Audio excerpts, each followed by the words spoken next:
வீடு புட்டு பெண்கள் அடிச்சு தாக்கி இருக்கிறாங்க. அவங்கள தப்பிக்க விட்டுட்டு வேடிக்கை பார்த்துட்டு இருக்காங்க. ஒரு வட்ட செயலாளர் ஹரிதாஸ் பயங்கரவாதி சொன்னார். சென்னை கொடுங்கையூரில் உள்ள மனிதநேய மக்கள் கட்சியின் பகுதி செயலாளர் அஸ்லாம் என்பவரது வீட்டிற்கு 2 பெண்கள் சென்றதாகவும் வீட்டில் உள்ளவர்களிடம் திராவிட மாடல் அரசின் திட்டங்களில் பயன்பெறும் படிவம் என்பதை கொடுத்து நிரப்பச் சொன்னதாகவும் கூறப்படுகிறது. இதற்கு மறுப்பு தெரிவித்த அஸ்லாம் அந்த படிவத்தை கிழித்து போட்டதால் திமுக வட்டச் செயலாளர் ஹரிதாஸ் என்பவர் ஆதரவாளர்களுடன் சென்று தாக்கியதாகவும் தங்கள் மதத்தின் பெயரை சொல்லி இழிவாக பேசியதாகவும் குற்றம் சாட்டி கொடுங்கையூர் காவல் நிலையத்தில் வீடியோ ஆதாரத்துடன் புகார் அளிக்கப்பட்டது.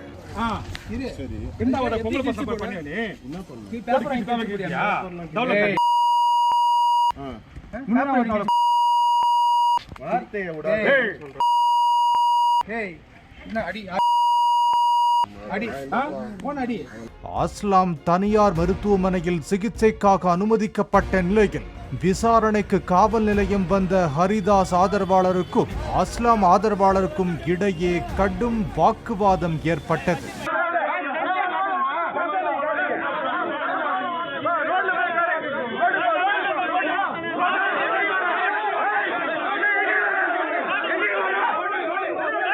வட்டச் செயலாளருக்கு ஆதரவாக போலீசார் நடந்து கொள்வதாக கூறி சாலை மறியலில் ஈடுபட மனிதநேய மக்கள் கட்சியினர் முயல இந்த சந்தர்ப்பத்தை பயன்படுத்தி விசாரணைக்காக வரவழைக்கப்பட்ட ஹரிதாஸ் காவல் நிலையத்தில் இருந்து சென்று விட்டதாக கூறப்படுகிறது.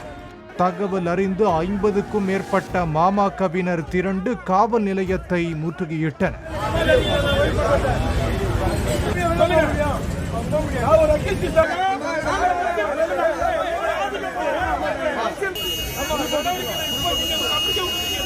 தங்களது கூட்டணி கட்சியான திமுகவில் இருந்து கொண்டு இழிவாக பேசிய வட்டச் செயலாளர் ஹரிதாஸ் மீது கைது நடவடிக்கை மேற்கொள்ளும் வரை விடமாட்டோம் என்று ஆவேசமாயினர்.